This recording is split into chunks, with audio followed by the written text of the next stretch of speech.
मेरे प्रिय, परमेश्वर आप में आपकी योग्यता को नहीं, अपनी सामर्थ्य को देखता है। हम याद करें निर्गमन की किताब उसका 4 अध्याय उसके 10 वचन में कि परमेश्वर ने मूसा को कहा कि मैंने तुझे इस्राएलियों को छुड़ाने के लिए चुन लिया है। तो वचन में लिखा है कि मूसा 3 बातें परमेश्वर को कहता है परमेश्वर मैं अयोग्य हूँ, मैं मुंह से भद्दा हूँ, और तीसरी बात कहता है कि लोग मुझ पर विश्वास नहीं करेंगे। मेरे प्रिय परमेश्वर के लोगों, परमेश्वर ने कहा कि यदि तू मुंह का भद्दा है तो बता कि मुंह बनाया किसने है।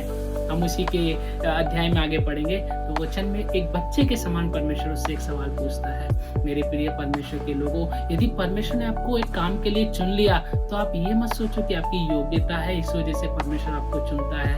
परमेश्वर की सामर्थ आप में है, परमेश्वर का अनुग्रह आप पर हुआ है, इसलिए परमेश्वर ने आपको चुन लिया है। याद करें कि जब परमेश्वर ने कहा मूसा को कि तुझे इजराइलियों को छुड़ा के लेके आना है, ये उसके लिए असंभव था, लेकिन परमेश्वर ने कहा कि लेकिन मैं तेरे संग हूँ, तू मत डर क्योंकि मैं तेरे साथ हूँ।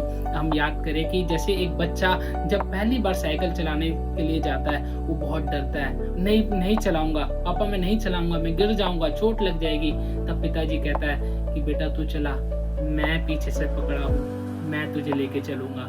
तो वो कहता है ठीक है पिताजी। मूसा कुछ इसी समान अपने जीवन में इस दृश्य को हम देखते हैं। आप याद करें, यदि परमेश्वर ने आपको चुन लिया है तो आप ये ना कहें प्रभु मैं अयोग्य हूँ, मैं बोल नहीं सकता, लोग मुझ पर विश्वास नहीं करेंगे। परमेश्वर ने आपकी योग्यता को देखकर आपको नहीं चुना, परमेश्वर ने आपके अंदर अपनी सामर्थ्य को देखकर आपको चुना है। आप पर अनुग्रह हुआ है, आप पर दया हुई है, इसलिए परमेश्वर ने आपको चुना है।